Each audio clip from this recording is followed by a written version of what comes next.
আসসালামু আলাইকুম সম্মানিত ভিউয়ার্স, আজকে আপনাদের ড্রোনের সাহায্যে আমার তাইওয়ান হাইব্রিড ঘাসের প্রজেক্টটা দেখানোর চেষ্টা করব। এই যে পাশে যেগুলো ছোট দেখতে পাচ্ছেন এগুলো আমি একবার কাটিং সংগ্রহ করে বিক্রি করেছি।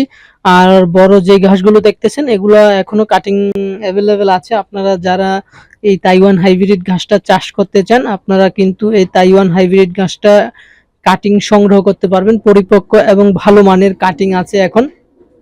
আমরা সারা বাংলাদেশেই কুরিয়ারের মাধ্যমে এই ঘাসের কাটিং ডেলিভারি দিয়ে থাকি। এটা হলো আপনার জোপালো একটি জাত এবং দীর্ঘমেয়াদী ৩ থেকে ৪ বছর একবার কাটিং রোপণ করলেই খাওয়াতে পারবেন।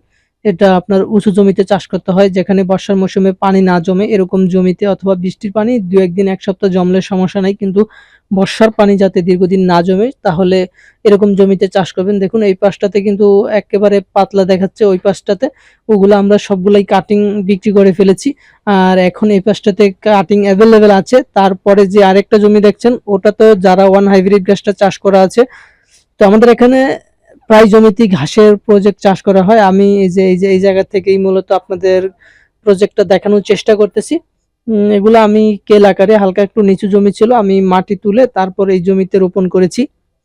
এখানে বর্ষার মৌসুমে নিচে পানি থাকে, কিন্তু আমার ঘাসের গোড়ায় পানি থাকে না। তো এই জন্য মূলত আমার ঘাসের কোনো সমস্যা হয় না।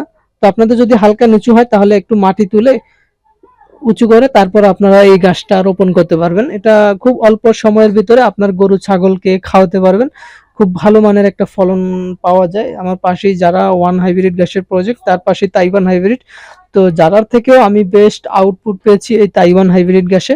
যদি আপনারা এই ঘাসটা চাষ করতে চান, কাটিং এর প্রয়োজন হয়, আমার কাছে কাটিং আছে, অ্যাভেলেবেল আছে, পরিপক্ক কাটিং, মোটা কাটিং আছে। আপনারা চাইলে এই ঘাসের কাটিং সংগ্রহ করতে পারবেন। আমি সারা বাংলাদেশী কুরিয়ারের মাধ্যমে এই ঘাসের কাটিং ডেলিভারি দিয়ে থাকি।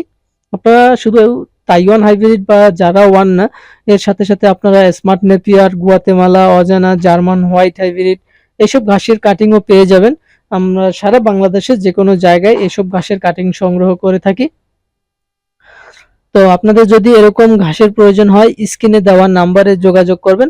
আর ১ থেকে ২ দিনের ভেতরই আপনার উপজেলায় এই ঘাসের কাটিং পৌঁছে যাবে ইনশাল্লাহ। তো দেরি না করে, যদি ঘাসের সমস্যায় থাকেন আপনি, তাহলে এই গাছটা সংগ্রহ করে জমি চাষ করে ৪৫ ডিগ্রি অ্যাঙ্গেলে কাত করে, মানে এক মাথা মাটির নিচে রাখবেন, আরেক মাথা মাটির উপরে রেখেই আপনারা এই গাছটা রোপণ করবেন এবং ১.৫ মাস পরে ইনশাল্লাহ সেখান থেকে ঘাস কেটে গরুকে খাওয়াতে পারবেন। আর যদি ছাগলের জন্য করতে চান তাহলে ইন্দোনেশিয়ান স্মার্ট নেপিয়ারটা করবেন।